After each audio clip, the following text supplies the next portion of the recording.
I like the USA much more today than when I arrived in late March, and this has more to do than with the weather. Like every other country, no news is good news, which means the news we receive is normally bad news. So we see the shadier side of the country from afar and only get to experience the good when we arrive here. Our love for the USA is in no small part thanks to the welcome we have received at All Saints. I'm not sure you are aware, but finding a priest with a good personality and sound theology is quite rare, and to have two of them in the same parish is quite an anomaly.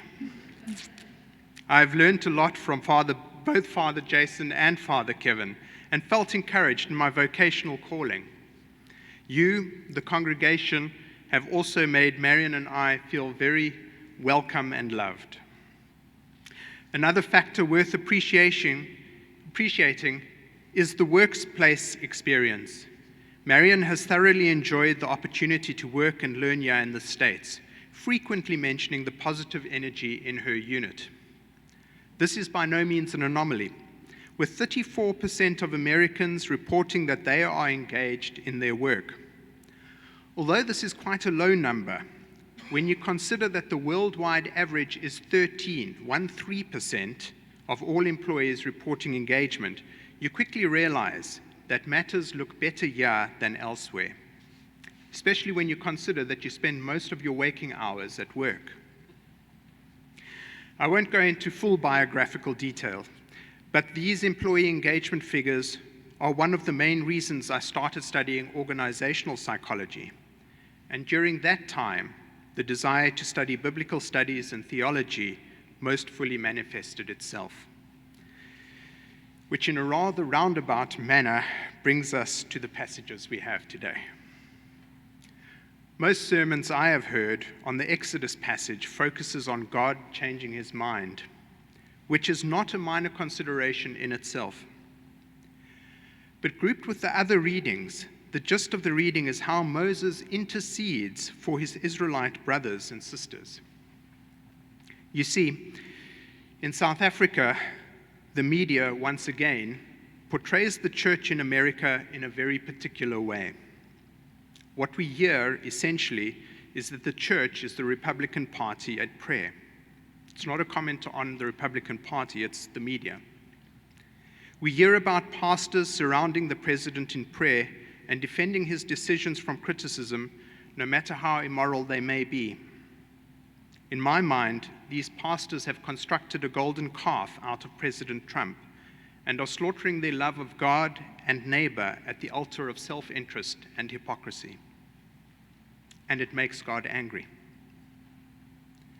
But that is not the only story of the church in America. And when one gets here, one realizes that the church is as broad here as it is anywhere in the world. And there are many Christians here who love God and love their neighbors. And as much as they respect the office of the President of the United States of America, they have deep misgivings about the person who occupies that office. Now, if we are to take our readings today seriously, our job is not to call down thunder and lightning on these brothers and sisters of ours, worshipping the golden calf, but to intercede for them. As much as we dislike a lot of what our brothers and sisters in Christ do here and around the world, one of our tasks as a Christian is not to abandon them. The media in general loves it nothing more than when we as a church fight in public. The reasons for the fight are less important than the fact that we fight, because when we fight in one area, they don't have to take us seriously in any other area. That doesn't mean we don't engage. Rather, it speaks to how we should engage. Instead of engaging through the media, social or mainstream, we should try to engage on a one-on-one basis. Jesus searching for the single sheep is an apt metaphor. Rob Bell, a previous megachurch pastor, wrote a book, Jesus Wants to Save Christians, a manifesto for the church in exile. the blurb for the book sums up what I want to say very well.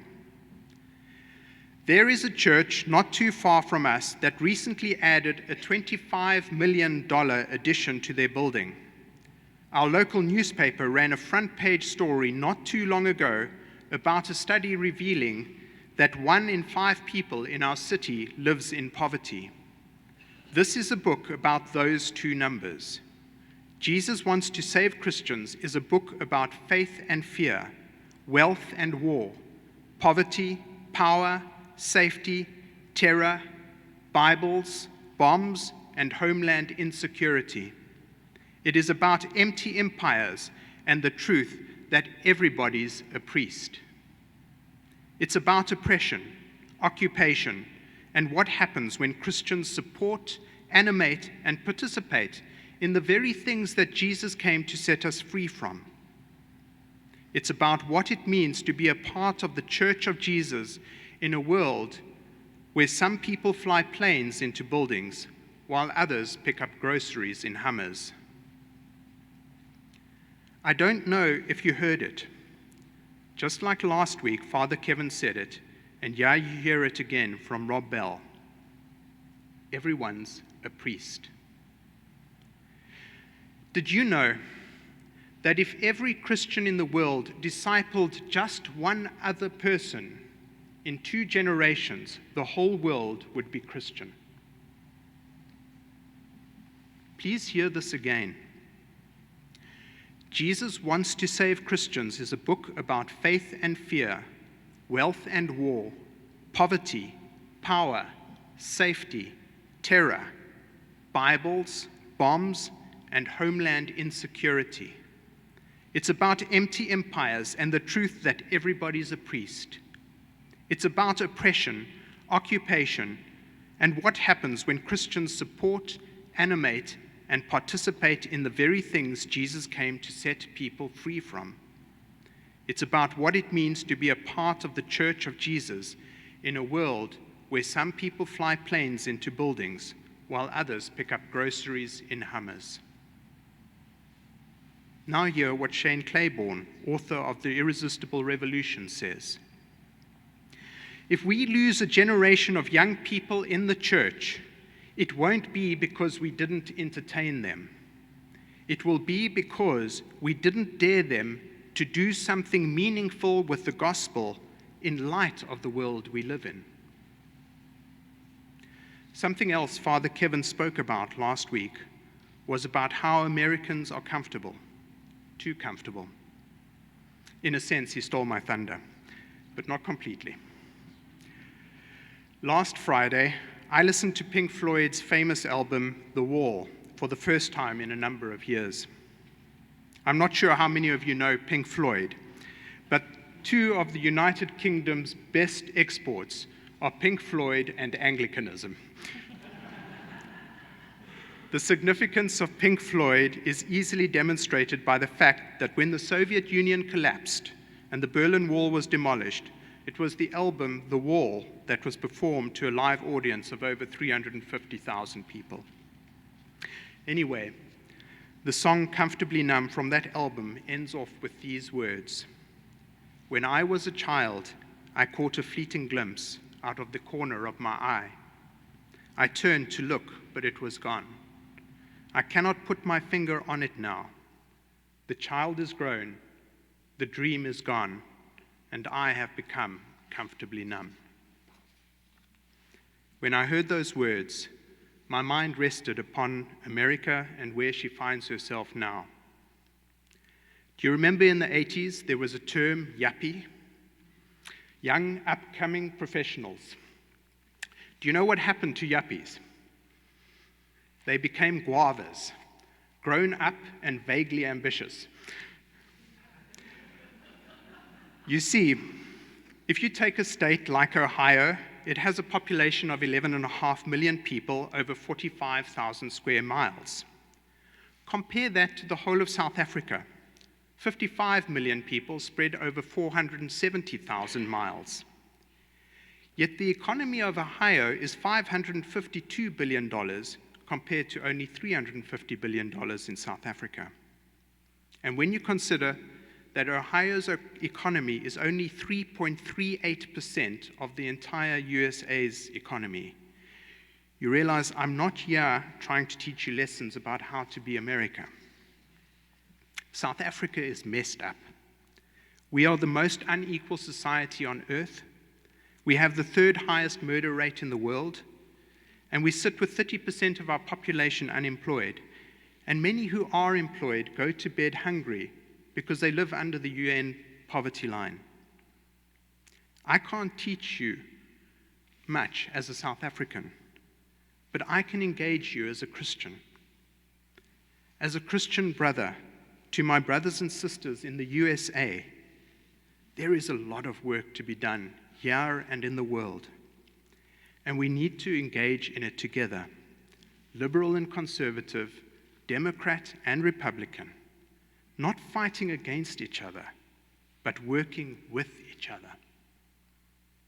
The thing is, if we go into this work thinking that we are right and others are wrong, we've lost half the battle already. We need to think of the words of the psalmist. Have mercy on me, O God, according to your loving kindness. In your great compassion, blot out my offenses.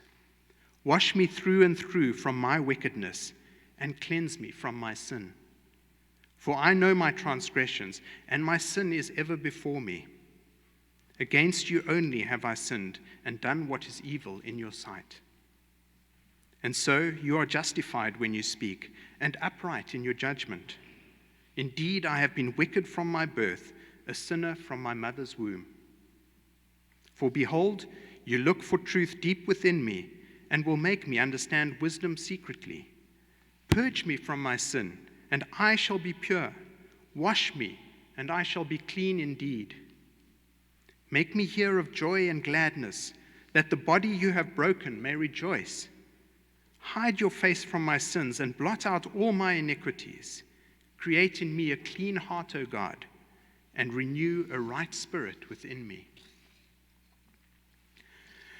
We are called to engage our Christian brothers and sisters in a spirit of mutual learning. Some will not be interested, but if we engage many of our brothers and sisters, as Stephen Covey suggested, seeking first to understand and then to be understood, we will find many are willing to engage. And our youth are eager to get out of the starting blocks and to make a difference. How are we setting them up for success? We are all priests, and this is all our work. Let me end with the famous words of Rabbi Rami Shapiro. Do not be daunted by the enormity of the world's grief. Do justly now. Love mercy now. Walk humbly now. You are not obligated to complete the work, but neither are you free to abandon it. Amen.